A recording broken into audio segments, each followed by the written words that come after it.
Ibu-ibu yang dimuliakan Allah Subhanahu wa taala, tawakal ini memiliki asar keimanan. Tawakal ini memiliki asar ataupun pengaruh kepada keimanan kita. Apa saja pengaruh tawakal itu? Pertama, pengaruh tawakal itu hifdzullahi azza wa jal liman tawakkala alaihi minasyaitonir rajim. Pertama, pengaruh keimanannya, Allah akan memberikan penjagaannya kepada kita. Allah akan memberikan perlindungannya kepada kita. Dari siapa kita dilindungi? Dari syaitan yang terkutuk. Karena Allah yang mengatakan innahu laisa lahu sultanun 'alal ladzina amanu wa 'ala rabbihim yatawakkalun.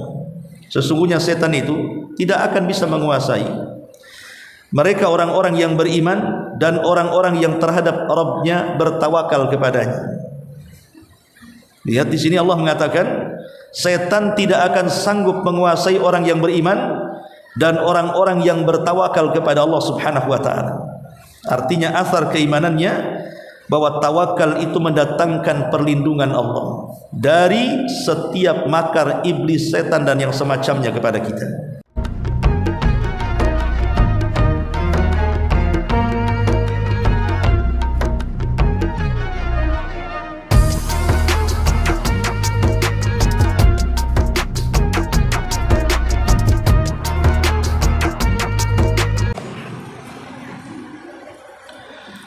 Bismillahirrahmanirrahim. Assalamualaikum warahmatullahi wabarakatuh.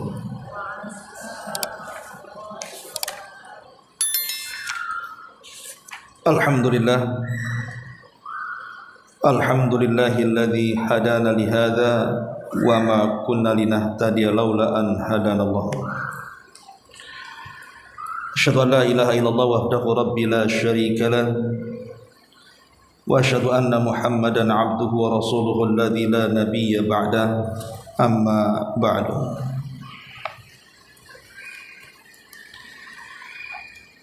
Baik, kita akan lanjutkan kajian kita, masih membahas 175 jalan menuju surga,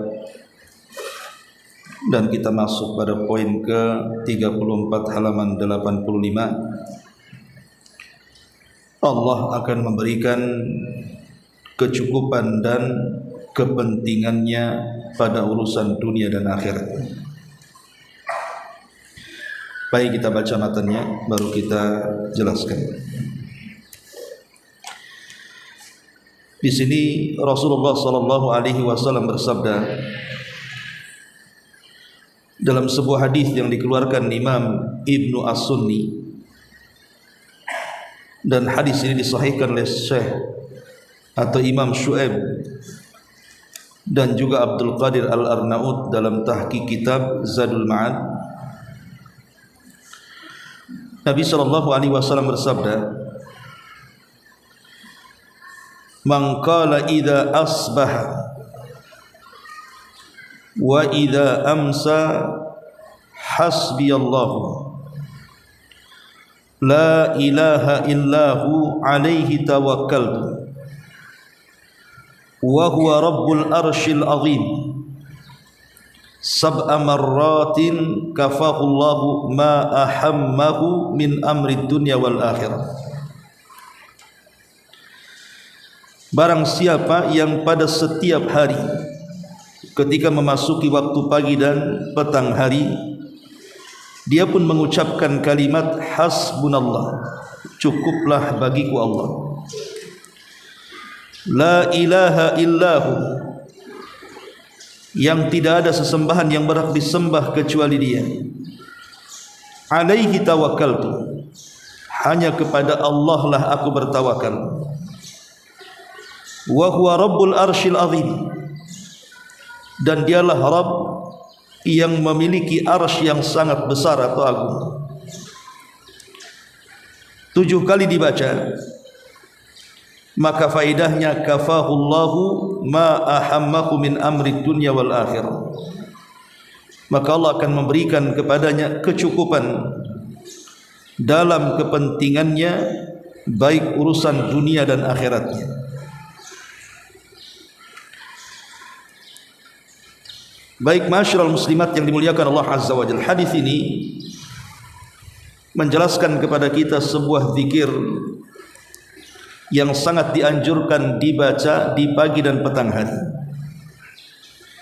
Ibu yang selalu mengamalkan zikir pagi petang insyaallah hafal, karena zikir ini tidak terlampau panjang. Hasbunallah la ilaha illahu alaihi tawakkaltu wa huwa rabbul arsyil azim. Di sini Nabi sallallahu alaihi wasallam memberikan faedah.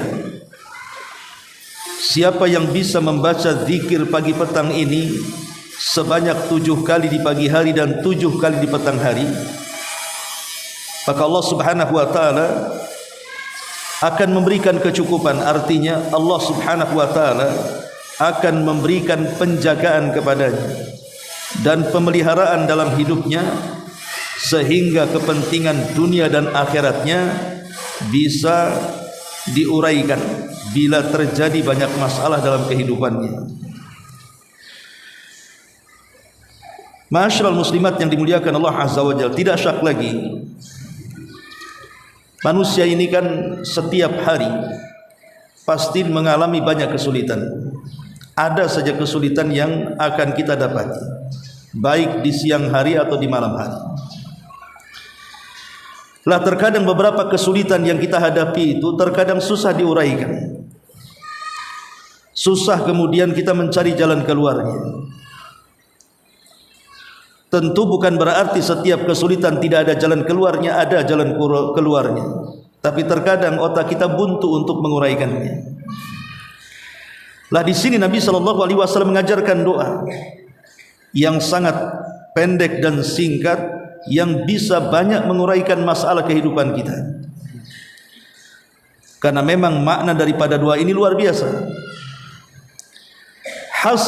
Hasbiyallah, cukuplah Allah Subhanahu wa taala bagiku. Kalimat hasbiyallah, cukuplah Allah Subhanahu wa taala bagiku, di sini banyak faedah yang kita akan petik. Karena kalimat hasbiyallah, cukuplah Allah Subhanahu wa taala bagiku, ini adalah syiarul muwahhidin, syiarnya ahli tauhid. Bahkan Abul Anbiya, bapak dari seluruh para nabi, juga mengucapkan kalimat ini untuk keluar daripada kesulitan yang dihadapinya. Disebutkan dalam sejarah yang ma'ruf ketika Khalilur Rahman Ibrahim alaihi salatu wassalam dilempar ke dalam api, disebabkan karena dia menghancurkan patung-patung yang disembah Namrud dan kaumnya. Secara logika Ibrahim tidak akan selamat. Bagaimana akan selamat? Api begitu besar, penjaga di mana-mana, dia pun terikat dan dia dilempar ke dalam api. Macam mana dia akan selamat dari api itu? Tetapi bukan berarti kemudian setiap kesulitan tidak ada jalan keluar. Nabi Ibrahim alaihi salatu wasallam paham bahwa ini ujian dari Allah Subhanahu wa taala. Berarti hanya Allah yang bisa menyelamatkannya. Makanya tatkala kemudian Ibrahim dilempar ke dalam api tersebut, di tengah-tengah dia sedang melayang, jasadnya hampir masuk ke dalam api, dia pun diilhamkan Allah untuk membaca hasbunallah wa ni'mal wakil. Cukuplah Allah bagiku karena dia sebaik-baik pelindung. Semata-mata Ibrahim alaihi salatu wassalam membaca hasbunallah wa ni'mal wakil, maka turun perintah Allah kepada api. Qul ya naru kuni bardan wa salaman ala Ibrahim. Katakan kepada api, wahai api, dinginlah dirimu dan selamatkan Ibrahim. Maka tiba-tiba api menjadi dingin dan Ibrahim pun selamat dari kobaran api itu. Kenapa kemudian Ibrahim alaihi salatu wassalam bisa selamat dari api itu? Tidak lain karena pertolongan Allah. Dia sangat yakin bahwa Allah yang akan menolongnya.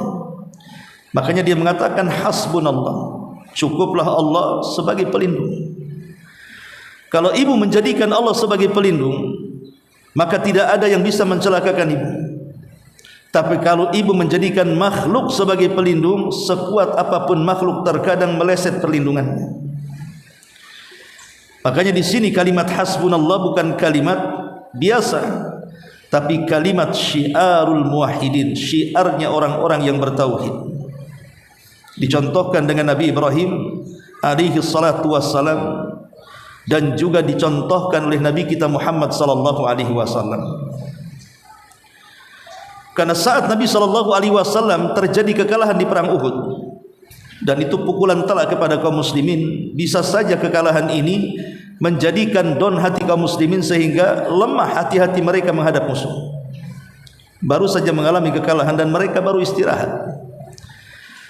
Tiba-tiba kemudian orang-orang musyrik Arab ini yang dipimpin oleh Abi Sufyan membuat makar dengan mengutus seseorang untuk disampaikan kepada Rasul bahwa akan ada pasukan yang jauh lebih besar dibandingkan Uhud yang akan menyerang mereka di Madinah.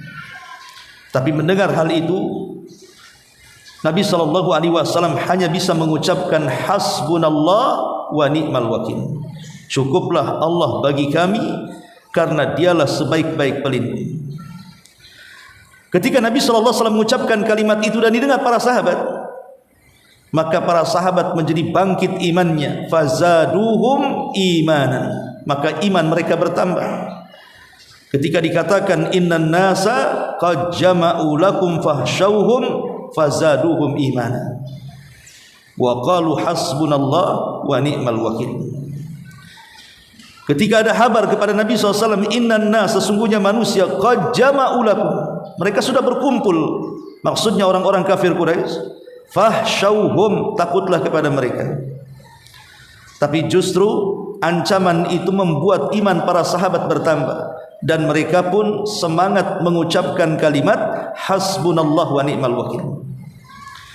Jadi faedah yang pertama dari kalimat hasbi Allah di sini, kalimat ini adalah syiarul muwahhidin, syiarnya orang-orang yang bertauhid. Kalau kita merasa orang yang bertauhid, jadikan Allah sebagai pelindung kita. Kemudian yang kedua, kalimat hasbi Allah artinya juga adalah al-kafi wahdahu li ibadihil mu'minin fi daf'il madhari anhum. Maksudnya hasbi Allah itu, cukuplah bagiku Allah, artinya kita sangat percaya dan yakin dengan Allah Subhanahu wa ta'ala, pasti Dia akan mencukupkan kita, artinya akan mewakilkan kita di dalam mencegah banyak madarat yang akan menimpa kita. Kalau ibu merasa dizalimi dan ada yang akan menyakiti, katakan hasbi Allah, cukuplah Allah yang akan melindungi. Kalau ibu ada yang ngancam, pamannya mengatakan kepada ibu, saya akan sihir ibu, saya akan santet ibu, bahkan saya akan kerahkan banyak tukang-tukang sihir supaya ibu terkena sihir, katakan hasbi Allah, cukuplah Allah pelindung, tidak perlu takut. Dan begitu seterusnya. Jadi kalau ada hal-hal yang mengancam dalam kehidupan kita, maka kalimat hasbi Allah ini adalah al-kafi, bisa mewakilkan kita untuk menuntaskan mereka orang-orang yang menyakiti kita. Kemudian yang ketiga, bahwa hasbi Allah adalah doa yang sangat agung sekali, karena kita menyandarkan diri kita kepada Allah Subhanahu wa ta'ala, seolah-olah kita diajarkan untuk bertawakal kuat kepada Allah. Hanya Allah lah yang maha kuat, hanya Allah lah yang maha kaya, hanya Allah lah yang mampu melakukan segala-galanya, sehingga kita akan tenang dalam hidupnya, karena kita bersandar kepada zat yang maha kuat. Hasbi Allah, cukuplah bagiku Allah Subhanahu wa ta'ala. Dari tiga faedah ini, hasbi Allah, cukuplah Allah, maka bisa kita petik faedah yang lainnya. Pertama, husulul afiyati wal amni wassalam, bahwa ucapan ini akan membawa al-afiyah, kebahagiaan, wal amni wassalam, keamanan dan keselamatan. Kalimat ini akan membawa kebahagiaan, keamanan dan keselamatan. Bagaimana tidak bahagia? Allah yang melindungi kita. Bagaimana tidak aman dan selamat? Allah yang akan menjadi pemberi keamanan dan pemberi keselamatan kepada kita. Kemudian yang kedua, hifdzul abdi min kaidil a'da'i wa sarfu su'ihim anhu. Kalimat ini bisa menjaga hamba dari makar musuh-musuhnya dan bisa memalingkan keburukan-keburukan yang mereka lancarkan kepada kita. Jadi kalimat ini bisa menjaga kita. Kalau ada musuh-musuh kita menyakiti kita, maka kita ada yang melindunginya, Allah Subhanahu wa ta'ala. Dan yang ketiga, kalimat ini juga adalah kalimat yang menanamkan sifat tawakal kuat kepada Allah Subhanahu wa ta'ala. Dan tawakal ini nanti akan dijelaskan tentang keistimewaannya. Ma'asyiral muslimat yang dimuliakan Allah Subhanahu wa ta'ala, hasbiyallah la ilaha illahu. Hasbiyallah la ilaha illahu. Cukuplah bagiku Allah, karena Dia zat yang tidak ada sesembahan yang berhak disembah kecuali Dia. Dalam zikir ini juga ada pengikraran tentang tauhid. Ketika kita yakin bahwa Allah sebagai pelindung kita, karena memang Dia satu-satunya zat yang pantas kita sembah, dan tidak ada Tuhan yang pantas disembah kecuali Dia sang pencipta, kecuali Dia sang pengatur, kecuali Dia sang penguasa, sang pemberi rizki, sang pemberi kehidupan dan kehancuran. Karena zat yang tidak bisa menciptakan, zat yang tidak bisa mengatur, zat yang tidak bisa menguasai, zat yang tidak bisa memberikan rizki, kenikmatan dunia dan yang semacamnya, tidak layak disembah. Jadi kenapa Allah Subhanahu wa ta'ala layak disembah dan layak kita jadikan sebagai gantungan pelindung kita?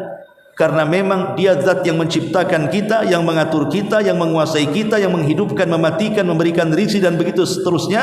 Maka sudah selayaknya kita bergantung kepada zat yang seperti ini. Hasbiyallah la ilaha illahu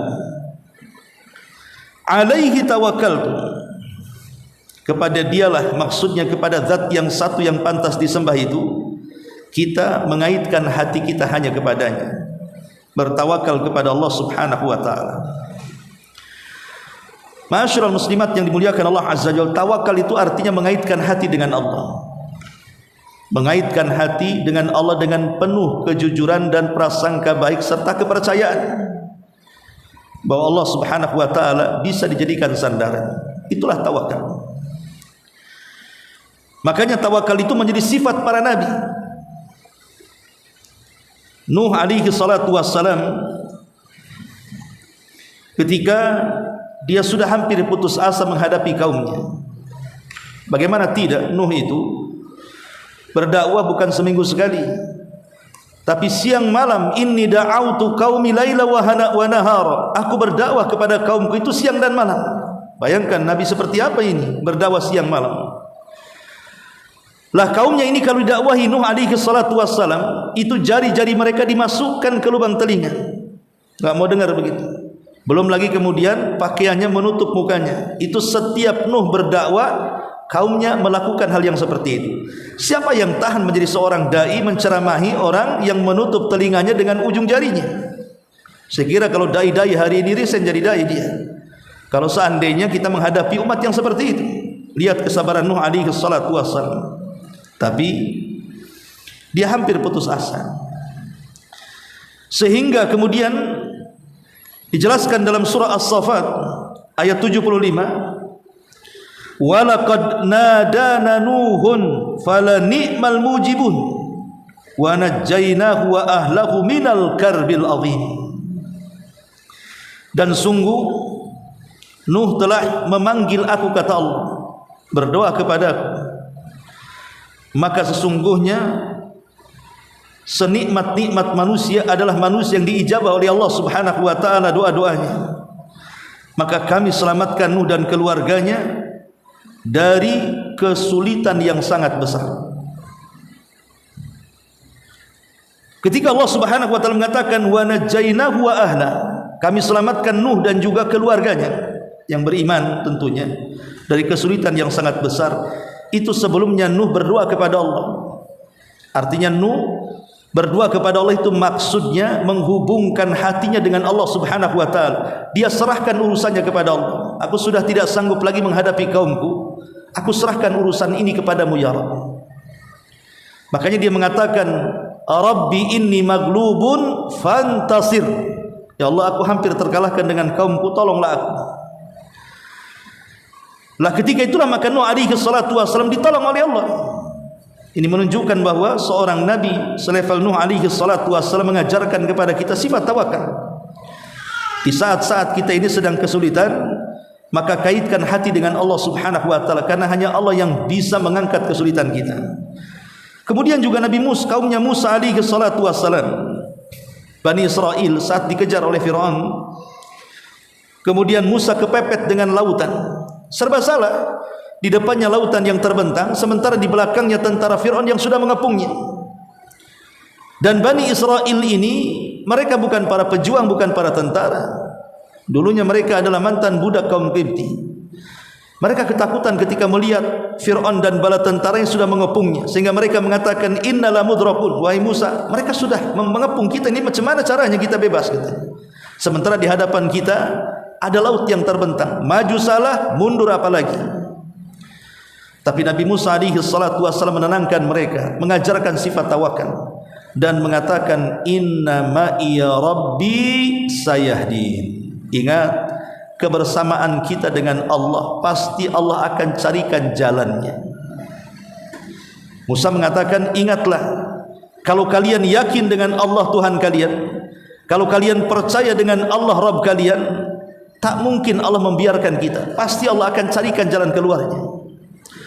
Nabi Musa alaihi salatu wasallam ingin menguatkan keimanan Bani Israel yang sudah down, bagaimanapun maju mundur kena. Tetapi dengan kepiawaian Nabi Musa alaihi salatu wasallam menenangkan Bani Israel agar tawakal kepada Allah, berhasil. Maka Bani Israel pun bangkit. Kemudian Allah Subhanahu wa taala perintahkan kepada Musa anidrib, untuk memukulkan tongkatnya ke air lautan. Anidrib bi asaqal bahra, pukullah lautan itu wahai Musa dengan tongkat. Maka dipukullah, jadilah lautan itu seperti jalan, akhirnya Bani Israel diselamatkan. Lihat bagaimana tawakal ini memberikan jalan di saat-saat kesulitan yang sangat mendesak. Kemudian Nabi Yunus alaihi salatu wasallam juga sama mengajarkan kepada kita sifat tawakal. Ketika Allah Subhanahu wa taala menceritakan fanada fi dhulumati alla ilaha illa anta subhanaka inni kuntu minadh dhalimin. Ketika Nabi Yunus alaihi salatu wassalam berseru dalam kegelapan, maksudnya dalam kegelapan ini maksudnya 3 kegelapan. Kegelapan dalam perut ikan, kegelapan di dasar lautan, dan kegelapan di tengah malam. Siapa yang bisa tahan hidup orang seperti ini? Kalau bukan karena Allah, Nabi Yunus pasti mati. Berapalah manusia tahan tanpa ada alat untuk menyelam, dia masuk ke perut ikan. Tapi Allah yang melakukannya kan. Maka di sini Allah mengatakan fanada fi dhulumah. Maka Nabi Yunus mencontohkan kepada kita bagaimana kita ini disuruh mengaitkan hati kita kepada Allah di saat-saat kita sedang genting karena banyak masalah, dengan cara berzikir la ilaha illa anta subhanaka inni kuntu minadh dhalimin. Tidak ada sembahan yang berhak disembah kecuali Engkau ya Rabb, maha suci Engkau ya Rabb, aku termasuk orang-orang yang zalim kepadamu. Maka setelah itu fastajabna lahu wa najjaynahu minal ghammi wa kadzalika nunjil mu'minin. Maka kami ijabah doanya dan kami selamatkan Yunus dari kemalangan, dan yang demikian itu kami telah menyelamatkan orang-orang yang beriman. Nabi Ayub alaihi salatu wassalam juga sama. Saat dia sedang sakit parah, satu-satunya nabi yang diuji oleh Allah dengan sakit yang berkepanjangan dan ujian yang bertubi-tubi adalah Ayub alaihi salatu wassalam. Makanya orang-orang Arab kalau menghibur kawannya yang sedang sakit, yang sedang tertimpa kemalangan, mereka senantiasa mengatakan, sabarlah seperti sabarnya Ayub. Itulah orang-orang Arab, selalu begitu. Kalau menasihati kawannya, saudaranya yang sedang kemalangan, yang sedang mendapatkan penderitaan, sakit dan yang lainnya, selalu memberikan nasihat, sabarlah wahai saudaraku seperti sabarnya Ayub. Mungkinkah orang sesabar Ayub? Ya tidak mungkin. Ayub hanya dijadikan percontohan Imamus Sabirin. Siapa yang tahan dengan ujian Nabi Ayub? Dalam beberapa waktu ludes hartanya, dalam beberapa waktu seluruh anak-anaknya meninggal dunia, dan hanya dalam beberapa waktu yang singkat datang penyakit yang menimpanya, yang penyakit ini tidak pernah dikenal oleh kaumnya. Aneh penyakitnya, sehingga orang-orang menganggapnya itu kutukan. Akhirnya dikucilkan manusia karena takut tertular dengan penyakitnya. Dia pun kemudian mengisolasi diri dan istrinya ke tempat yang jauh dan tidak berjumpa dengan manusia. Kalau kita di posisi Ayub nggak akan kuat. Jangan lagi cerita diberikan musibah harta, anak dan penyakit. Satu dua musibah yang ringan saja kadang-kadang sudah kiamat kita ini. Lah tetapi Nabi Ayub mencontohkan bagaimana tawakalnya dia kepada Allah Subhanahu wa taala. Ketika ada dua orang yang membicarakan Ayub, itu dua orang sebenarnya ini yang masih setia dengan Nabi Ayub. Yang lainnya sudah tidak ada lagi datang menjenguk Ayub. Lah dua orang kesetiaan Ayub saja berdialog satu dengan yang lain dan mengatakan, cobalah kita pikirkan soal penyakit saudara kita Ayub ini. Kata temannya mengatakan, bagaimana kau bicara soal itu? Kemudian dia katakan, perhatikan penyakitnya. Dari mulai munculnya sampai sekarang tidak ada tanda-tanda sedikit pun kesembuhan walaupun secuil. Kalau ini bukan kutukan apa namanya? Jangan-jangan Ayub itu melakukan dosa yang tidak pernah dilakukan kaumnya. Ucapan ini terdengar ke telinga Ayub. Sedihlah Ayub. Tidak mungkin seorang Nabi melakukan dosa dan karenanya datang kutukan kepadanya. Makanya dia hanya kemudian mulai mengaitkan hatinya kepada Allah, dan dia pun mengatakan di hadapan Allah Subhanahu wa taala, Rabbi inni massaniyadh-dhurr wa anta arhamur rahimin. Ya Rabb, aku tahu bahwa madarat yang sampai kepadaku itu kau yang kasih. Tetapi aku tahu juga tidaklah engkau memberikan madarat kepadaku ya Rabb kecuali karena kasih sayangmu kepadaku. Indahnya kata-kata ini kalau diucapkan orang-orang yang sedang menderita kan. Aku yakin penyakit ini datang darimu ya Rabb, tapi ku yakin juga bahwa tidaklah kau menimpakan penyakit ini kepadaku kecuali karena kasih sayangmu kepadaku. Sebab kata-kata inilah maka Allah Subhanahu wa taala kemudian berfirman, fastajabna lahu fakashafna ma bihi min dhurrin. Kami ijabah doa-doanya Ayub dan kami hilangkan seluruh madaratnya. Allah kembalikan hartanya 2 kali lipat, Allah kembalikan keturunannya 2 kali lipat, dan Allah berikan kesehatannya 2 kali lipat. Sebab tawakal kepada Allah Subhanahu wa ta'ala. Dan banyak kisah-kisah tentang fadilah bertawakal kepada Allah Subhanahu wa ta'ala. Alaihi tawakkaltu. Kepada Allah lah kita bertawakal. Sedikit kita kembangkan masalah tawakal. Ibu-ibu yang dimuliakan Allah Subhanahu wa ta'ala, tawakal ini memiliki asar keimanan. Tawakal ini memiliki asar ataupun pengaruh kepada keimanan kita. Apa saja pengaruh tawakal itu? Pertama, pengaruh tawakal itu hifdzullahi azza wa jal liman tawakkala alaihi minasyaitonir rajim. Pertama, pengaruh keimanannya, Allah akan memberikan penjagaannya kepada kita. Allah akan memberikan perlindungannya kepada kita. Dari siapa kita dilindungi? Dari syaitan yang terkutuk. Karena Allah yang mengatakan, innahu laisa lahu sultanun 'alal ladzina amanu wa 'ala rabbihim yatawakkalun. Sesungguhnya setan itu tidak akan bisa menguasai mereka orang-orang yang beriman dan orang-orang yang terhadap Rabbnya bertawakal kepadanya. Lihat di sini Allah mengatakan setan tidak akan sanggup menguasai orang yang beriman dan orang-orang yang bertawakal kepada Allah Subhanahu wa ta'ala. Artinya asar keimanannya bahwa tawakal itu mendatangkan perlindungan Allah dari setiap makar iblis, setan dan yang semacamnya kepada kita. Yang kedua, tawakal ini adalah sebab yang kuat dari sebab-sebab yang bisa mendatangkan banyak rizki dan keberkahannya. Dan itu disebutkan dalam hadis Nabi SAW, "Lau kuntum tatawakkaluna 'ala Allah haqqa tawakkuli, la ruziktum kama yurzaqut tayr." Kalau kalian betul-betul tawakal, kata Rasul, kepada Allah Subhanahu wa taala, maka kalian akan diberikan rizki seperti seekor burung. Yaghdu himasan wa taruhu bitana. Keluar dari sarangnya lapar, pulang sudah kenyang. Coba kita berpikir, Bu, burung ini tidak seperti manusia kan? Mereka tidak sekolah. Mereka tidak punya pekerjaan tetap seperti manusia. Mereka tidak ada yang jadi petugas pemerintah. Dan mereka juga tidak punya keahlian seperti banyak manusia. Keahlian macam-macam. Burung ini ya burung, keahliannya tidak ada sama sekali.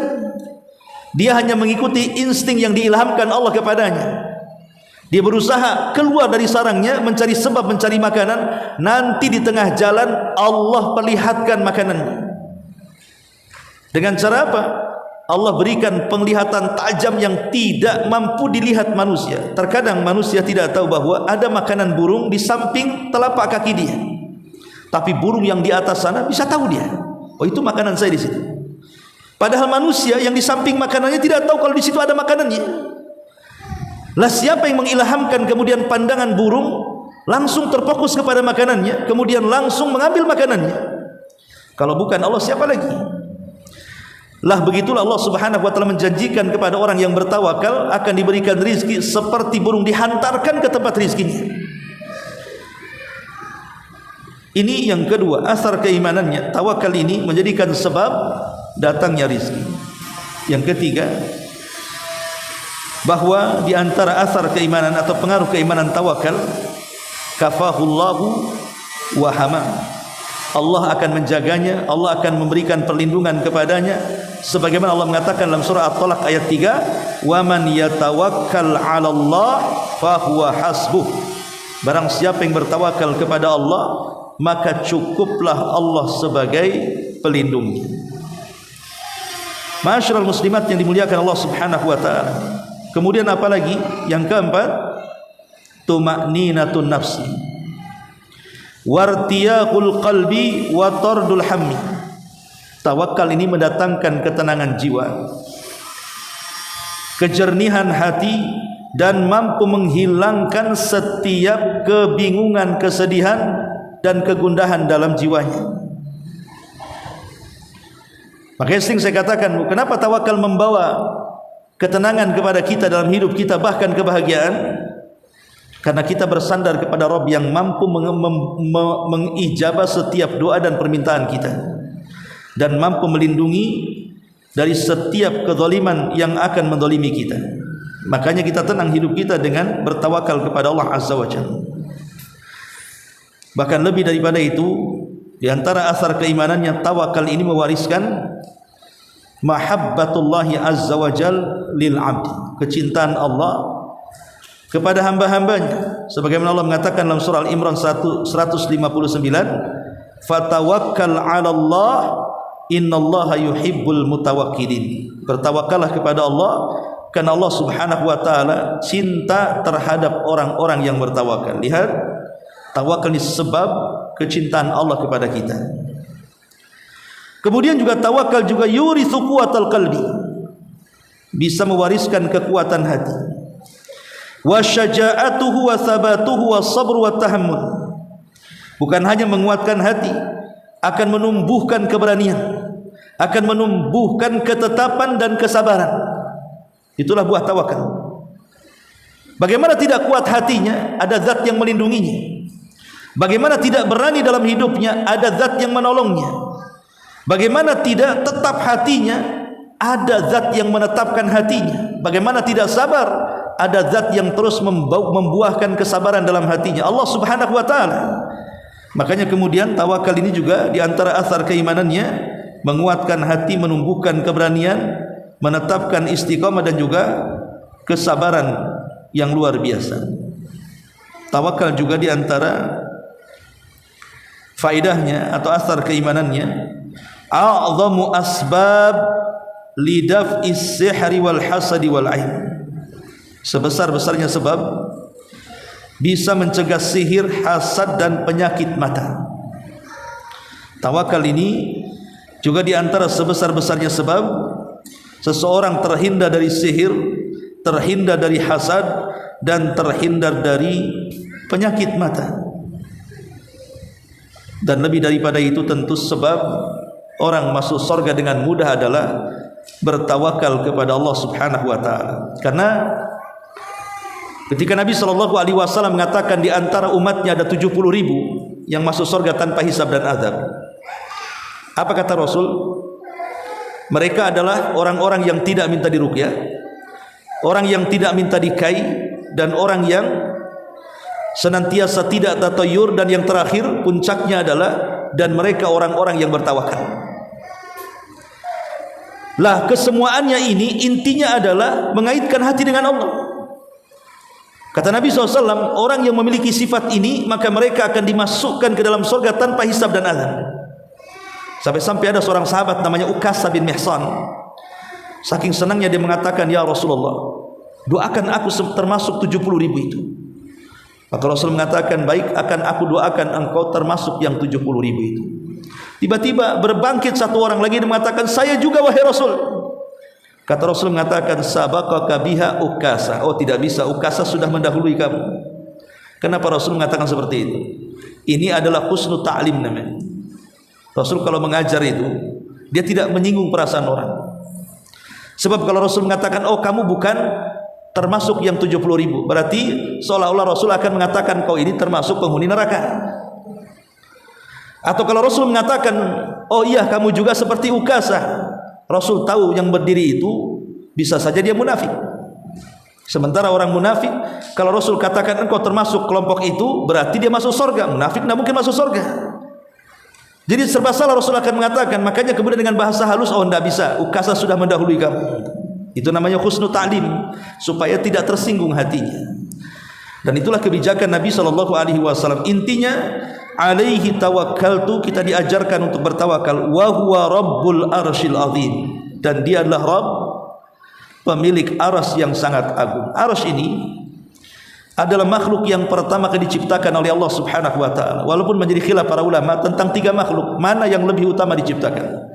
Pertama arsy, yang kedua air, yang ketiga kolam. Ada yang mengatakan kolam dulu, ada yang mengatakan air dulu, ada yang mengatakan arsy dulu.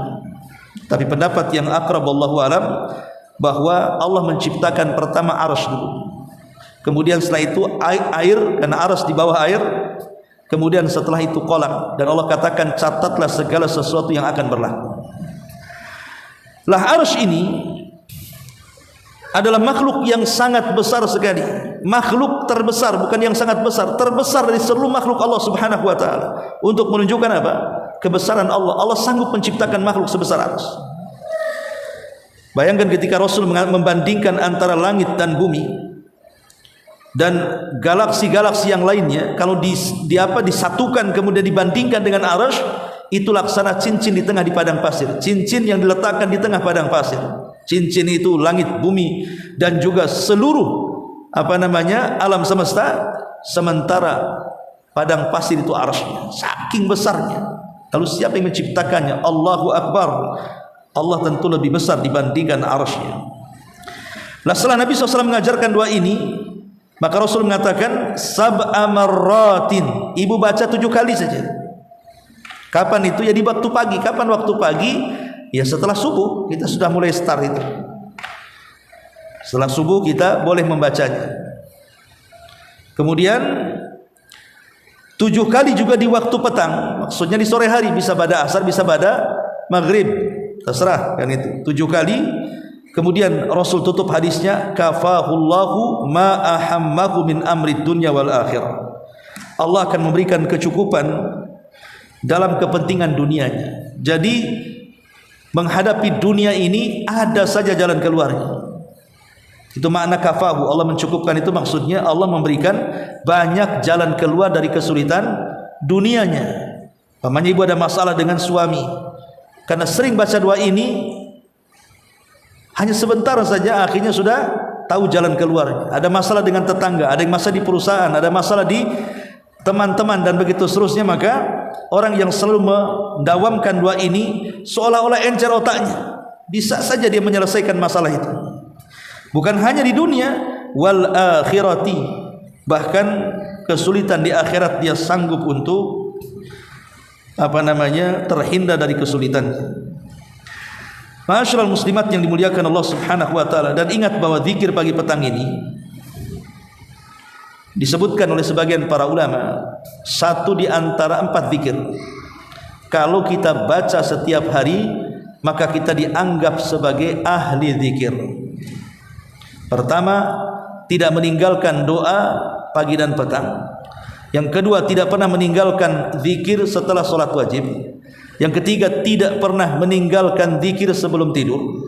Dan yang keempat, tidak pernah meninggalkan zikir setelah keluar rumah.